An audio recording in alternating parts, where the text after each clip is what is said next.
Hi, my name is Elizabeth Bastian. I'm currently a Master's of Urban Planning student at the University of Illinois Urbana-Champaign.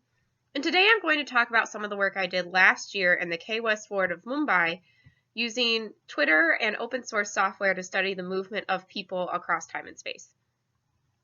So for those interested in studying cities, particularly those in non-Western countries, it is often necessary to collect and create primary data. The tools to gather and analyze data are out there, but not enough people know they exist or how to use them. An understanding of these tools is vitally important to understanding emergent urban areas, not just for researchers and academics interested in data deserts, but also for anyone in the world who wishes to catalog data about their home. In the age of the internet, social media has gone from merely a tool to keep tabs on friends and families to a true vessel of democracy, a source of bottoms-up news and politics and participatory planning. Twitter in particular, with its limit of 140 characters and lightning-fast updates, has become increasingly popular in both Western and non-Western countries as a form of online expression. Using tweets as a primary data source allows for a dynamic sample population that are cataloging their environment in real time. Twitter may be construed as trivial, but it is actually creating a legacy of relevant cultural paradigms, and as its global usage continues to grow, so does its importance as a way to both quantitatively and qualitatively gather urban data. There are several free open-source data and mapping web services available to anyone with an internet connection. For my own work downloading and analyzing tweets, and in projects since, I have utilized R, OpenStreetMap, CartoDB, and QGIS Grass. R is a free software environment that is an evolution of the S statistical language for data manipulation, calculation, and graphics. OpenStreetMap, or OSM, is a user-driven online community of world maps that is free and open to all.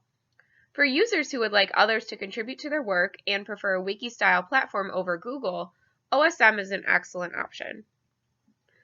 CartoDB is, in their own words, democratizing location intelligence. The web-based GIS platform allows for data to be created, uploaded, stored, and visualized within a matter of minutes.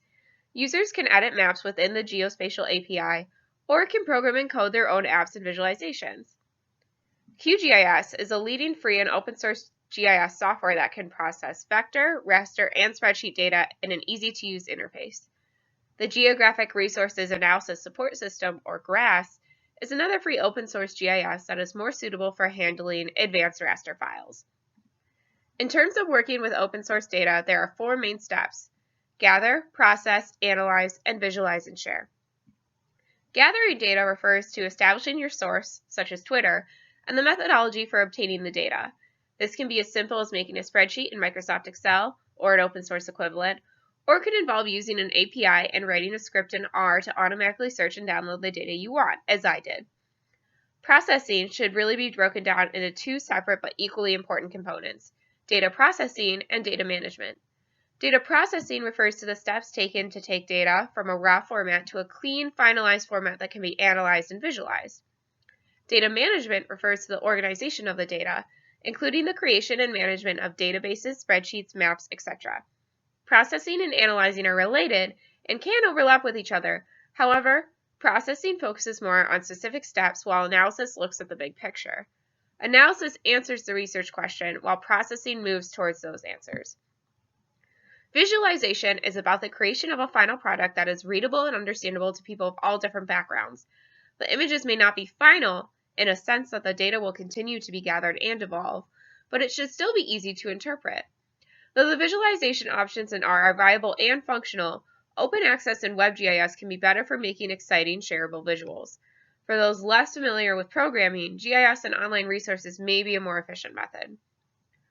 For those who may be unsure as to how to apply this kind of research methodology to a particular area, I will briefly outline my own analysis in the K-West ward of Mumbai. To do this, I spent a month collecting tweets within a 3-mile radius of the center of the K-West ward. Then the clusters of tweets identified through data processing and analysis in R were brought into QGIS as raster files to work with. By overlaying these cluster layers created in R with base maps, satellite imagery such as Landsat, zoning and planning maps, etc., I and other users could start to piece together what is actually located at social media activity hotspots, or clusters where there are a lot of tweets. In the K-West ward, Two places that had large amounts of activity throughout the day were the City Mall in northern KWW and the Nanavati Hospital just east of Juhu Airport. Other members of our Mumbai team used open source data such as satellite imagery to study transportation infrastructure, land use, and the location of informal settlements, and use this information to create future land use and informal settlement growth models. Currently, I am working with UIUC faculty to produce an open source heat vulnerability mapper using R and Leaflet. My contact info is on this slide. Any questions or comments, please feel free to reach out to me. Thank you.